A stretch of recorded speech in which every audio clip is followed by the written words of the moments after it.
well, sharpen your pencils, set up those dice, and free your mind, because we're about to build an open world.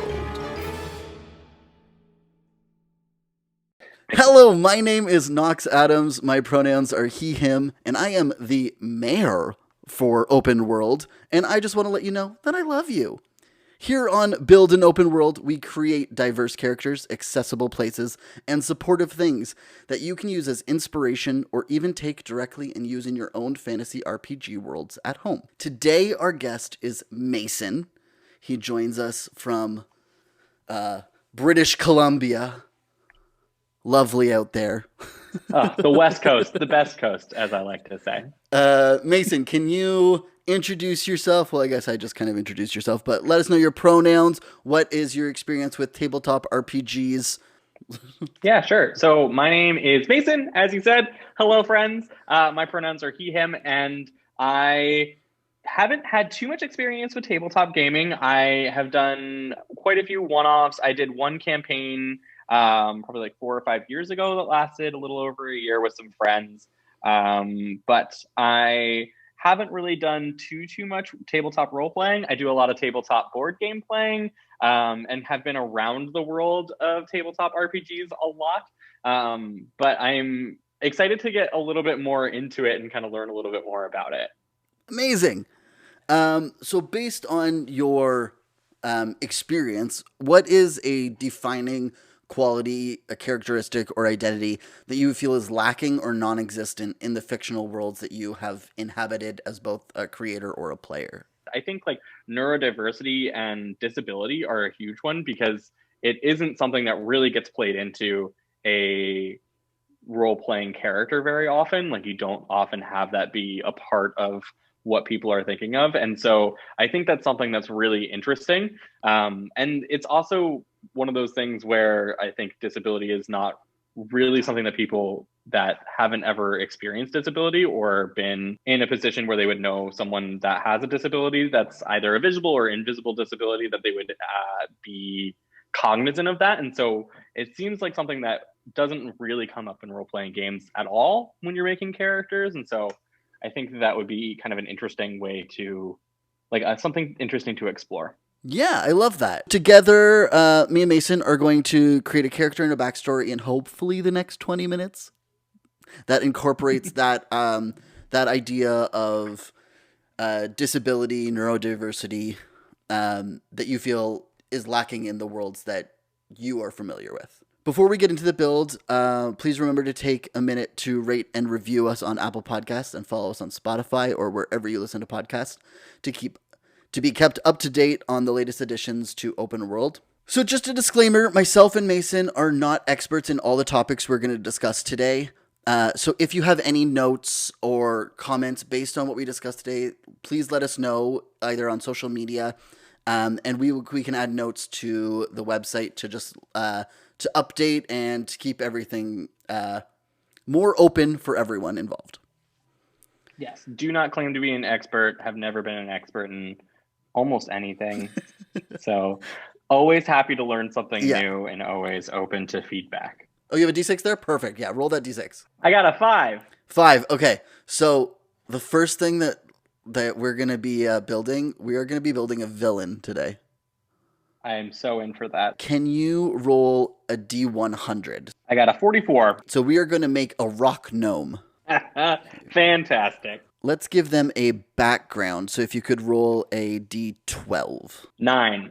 Guild artisan. Oh, she's artsy. I like it. Let's roll for a class. I love the random chance that comes up in these conversations. Do another D12. It is a 5. Fighter. Interesting. See, I wouldn't have picked fighter. I also feel that a lot of times when you think of a villain, you want to create this like over the top extreme, like magic, like lightning coming out of their fingers kind of thing, where I feel like it's really cool to think of a villain who actually has possibly no magical element to them. I agree, because it humanizes them a little bit more, right? Like it's definitely something that's like more relatable, and that is always the best villain. Like you want a Killmonger from Black Panther, not like any of the villains from DC movies. They're all bad. I don't know. for age, this is not specifically like they're 33.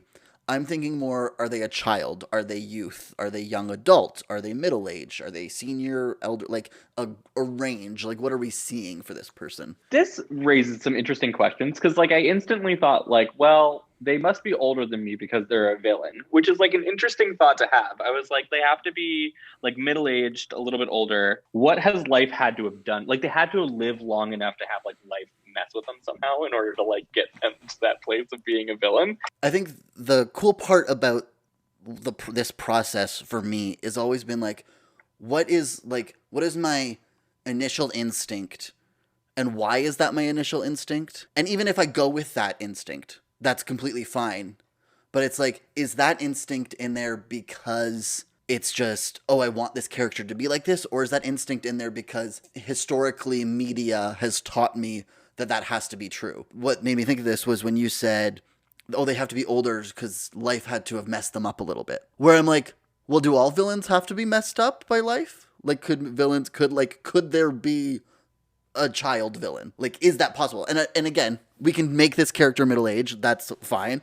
I just like to always think of like, what's the reason we think they have to be something? Like, why does something have to be a certain way? Like, I think that there's a lot of different ways that people can be like perceived as a villain. And so It could just be that like they're a villain because they have selfish motives or something like that. And like, that doesn't really have anything to do with age. Great example, the Bachelor franchise. I'm so sorry. I'm going to go down a tangent. So here's the thing about the Bachelor franchise. There's always a villain on the show. It doesn't matter what age they are, but like, that's the thing. Right. It's like, you can vilify somebody for any reason. It just is interesting that was my first thought was like, oh, it's that Disney villain of like the evil stepmother or like something. Yeah. Okay. I think let's stick with middle age. Body size. Well, because it's like, even when you like the times that I have made characters, it's been on like D&D Beyond, and like they have pictures of all of these things. It's always kind of the same archetype of a human, something to go off of. And it's good to feel heroic. Like that's part of the reason you want to do it, is you want to feel like you're the hero. I would say that I'm a little bit more heavy set than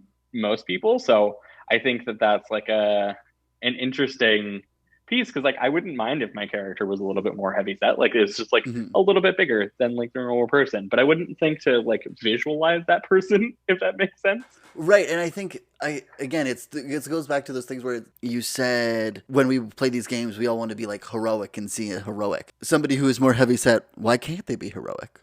Why isn't that a heroic build? Like yeah. Okay, so what do we think what are we thinking for this body size of this gnome? I still do think it would be nice if they were a little bit more heavy set. Like I think that is an interesting thing to do. I mean, they're a villain, so I feel like they should be a man. Okay. So gender identity male. Yeah, and like even if you want to put cis male, I think that is fine. Like it creates that space that this is a world where we identify those things. I mean, like we could put male at birth because that makes sense. And then gender expression. I think they identify it. I think they express as male as well. They present as male. Do we want to move into sexual orientation while we're here? I think this one is interesting because like my initial thought was that I wanted to have this person be bisexual because that is like how I personally identify. And it's also something that I don't necessarily get to play out all of the time in my life because am in a heteronormative relationship. So I don't necessarily present as LGBTQ+. So I think it's one of those things where it's a part of my identity that doesn't get visually put out there in the world. Right. But then at the same time, I'm thinking this is a villain and I'm like, we don't need any more queer people to be villains. So I don't know. Let's go ahead and make them bisexual because I think that is like important. I think it would be good. Again, this can be a relatable villain. Yeah, let's pull up a rock gnome generator. I always find these things hilarious. Dorkrin, Panaziver, Panamop, Corcus, Ianben, Urcus. Sorry, was that just Ianben, as in the name Ian and the name Ben put together? Yeah, but one word. Yeah, I want that. That's my name. Ianben. Yeah. Ianben. I love it. It's great. Is that two different? No, one name. No, one name. it really takes me back to like growing up in Alabama. Double names is the whole thing. You did mention that you want disability and neurodiversity to be a part of this. Well, this is an interesting question because I'm at a place now where I don't share these identities. For those of you listening to this podcast, you may not know I'm a white guy, so I want to just like acknowledge my own positionality in that space of being cognizant that if I'm kind of role playing to a less privileged group than myself, like what does that mean? And like, is this not necessarily my character? It's just a character in the story, but also like, what does that mean for this person? And like me as a cisgendered white guy coming up with these things. For this, I think it would be interesting to have somebody that was an amputee. Yeah. Do you see that being a leg, an arm? Arm. And do you think they have a prosthetic or? I imagine a prosthetic. And you also mentioned the word neurodiversity specifically. Like a character with ADHD. I think that would be interesting because it would be something that like wouldn't necessarily be, it can be something that is not right away noticeable if you're talking with someone or spending time with someone, but can also be like really impactful for that, how that person like moves through the world. Yeah, and that's so being able to like come in and see that a character like kind of wears that disability with pride almost. They don't hide from it. It's something that is actively a part of who they are. It's something they wear like the fact that they have a prosthetic arm. Like I imagine that being like they're wearing that with pride. Like they're not hiding, they're not trying to like pretend it's a real arm. Mm-hmm. They're because we want all of these things to be as open and honest because then people can see themselves in the character. So I wonder if we can get to a place where we can think of something like that, or if we can't, then maybe somebody listening might have an idea of how they have dealt with it. Yeah, 100%. What are we thinking for mental health conditions? A more prominent part of the population where I live, where like seasonal affective disorder is like a really huge issue that we deal with. I like that. I mean, I obviously don't like it, but and that kind of falls into like depression, and right? I said disorder, but it should be depression. It's seasonal affective depression. Oh, okay. And maybe that goes with like if they're a rock gnome and they spend a lot of time like underground. Every once in a while they go up above ground and they're like, oh, sun helps? Alrighty, so we got illness. Yeah, I think for this one, I think I'm making a conscious decision not to fill in illness. Like we're just not going to fill it in. Race, culture, religion, and language.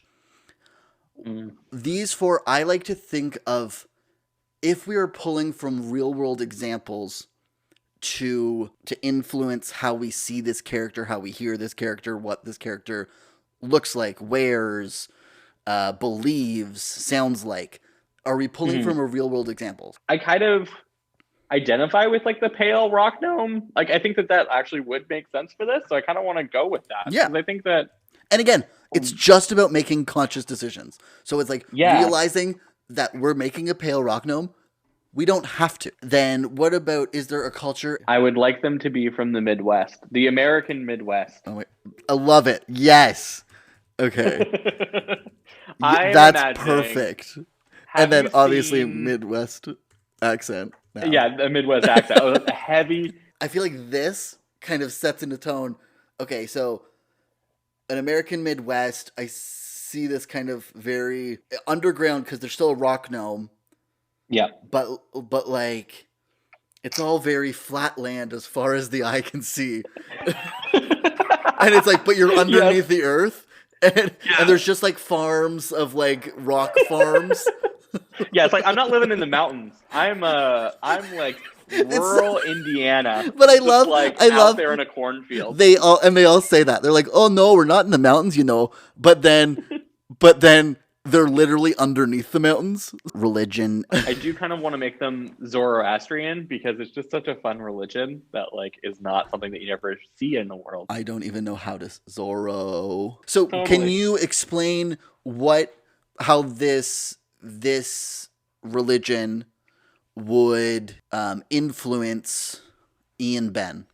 Wouldn't necessarily always present, but they this character is somebody that is part of a very small community. Like, there are still practicing Zoroastrians in the world, but it's a very, very, very small religious community. Smaller religion's really interesting, like, because they don't have the same kind of push. Like, Zoroastrianism doesn't have that push to, like, convert people to their religion. Right. So this one, what I'm getting is that what we're pulling from Zoroastrianism is that kind of an ancient religion that not very many people know of, if at all. Like, and again, the religions are all going to be game specific, so wherever you go.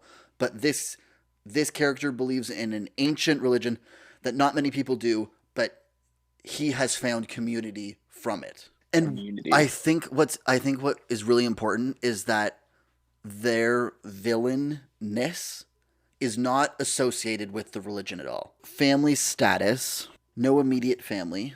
Marital status is going to be single. I don't know. They put up a lot of walls.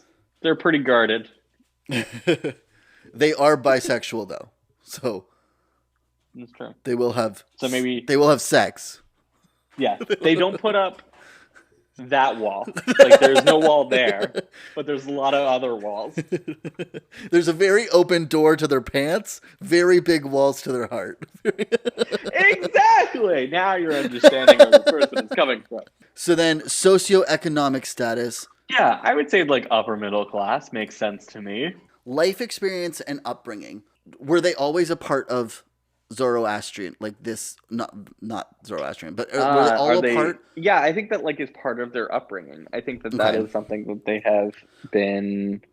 Yeah, like a religious upbringing. Religious, it makes sense. And was the veganism part of it? Do you think that's if they're underground, like raised by rock gnomes? So I think it's part of it. I think that is part of it, 100%. Religious, vegan. Do you think they were like they had a positive experience with their family? Like, do you think they were raised by loving parents?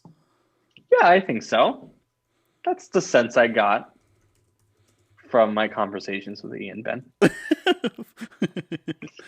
Yeah, I like that too because it's such a easy trope to fall into where it's like childhood trauma causes the villain to be the villain, right? Which is like boring. So then, life experience. Right. So where are their turning points? Where was there a moment where there was a crossroads in their life?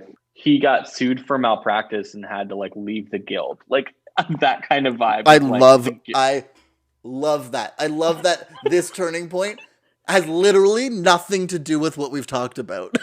I love that. He was sued for malpractice. Yeah. Like in creating rock art or whatever. Yeah. Yeah, exactly. It's like somebody was like, "Oh, this is not art anymore," and sued him, and he lost his art. He lost his guilder. Like he no longer is. He can't sell. Yeah, he can't sell there anymore, and like so he's. Yeah, exactly. He started like losing money. I agree. Sued for malpractice for for creating bad art. Bad art. Yeah, that's so funny. Yo, they said my art was bad. Let's go kill him. Now I'm a villain. Privilege. Right, but I did say because he has like the pale white skin, so I think that like he is part of the like majority group of rock gnomes. Like I think that in his location, he's part of the majority, especially probably in this ancient religious community. And, like, raised by loving parents, that's already a privilege there. Yep, and he's got, like, socioeconomic privilege by being in the upper middle class. I do think, like, I was trying really hard to make a relatable villain, but I think with that, like, last left turn into, like, they're just angry about being sued for having bad art. We just, like, we've given them such so much that they were a bad reason to be a villain. Like, are they? Because that was probably what they did. They spent most of their time underground, kind of making the art from their rock farms. Yep. Then once a season, they go up above to a guild, like above ground, where like a farmer's market of some sort, where they feel really happy, and that's why they feel so happy They're like so when they go back down, they have that seasonal affective depression when they go back down, leaving the sun. So then when they Right. get sued for malpractice, they can never go back up above. They're like, am I never going to feel that happiness again? Oh no. Okay, yeah, that'll mess you up. That'll turn you to some villainy. I think this is a great like overall arc for this character. I have one last question. Okay. Based on the character we just created, if we can adjust an element of traditional fantasy to make a more open and accessible world for this character specifically. I was kind of curious with this idea of using a more minority religion. What if there just isn't a like global majority religion? Like what if there's like not really Christianity, Islam, like two of the larger religions in the world? Like what if that is not something that has dominated the world landscape, or they wouldn't try to convert them? Like I think that's also like a big piece of it, is like a lot of the time it's like a religion is based on the idea that like, oh, we need to convert you because we're actually trying to save you so that you don't burn in hell for all of eternity or whatever. So I think that's like a piece of it, is like there's not a conversion, religious conversion. I really like that, because the more you're converting people, obviously certain ones are going to get bigger and certain ones are going to get smaller. So the whole thing is that no one's trying to convert anyone. There's no religious conversion. They're like, once you believe something, you believe it. Yeah. And you can pick to choose something different to believe, but it's your choice, not something that you're feeling like pressured to do. I love that. Thank you. As always, everyone listening, you can find a character sheet for this character and a visual representation of what we think Ianben might look like at openworldrpg.org/podcast. Also there, you can find any additional links or resources that we use to make this character, or you can find a preview of all that information on our socials by searching OpenWorld RPG and looking for that D20. Thank you, Mason, for being here today and helping me build a more open world. Is there anywhere that you want listeners to find you online? Yeah, you can follow me on Instagram. I'm the Southern Canadian on Instagram, so you can find me there. That's where I post all of my board game content, so that would be fun for you to check out. And I just wanted to say thank you for having me. This has been so much fun. Oh my gosh, thank you. Well, thank you all for listening. We'll be back next week with a new guest helping me create a new character as we continue to build an open world. I love you all!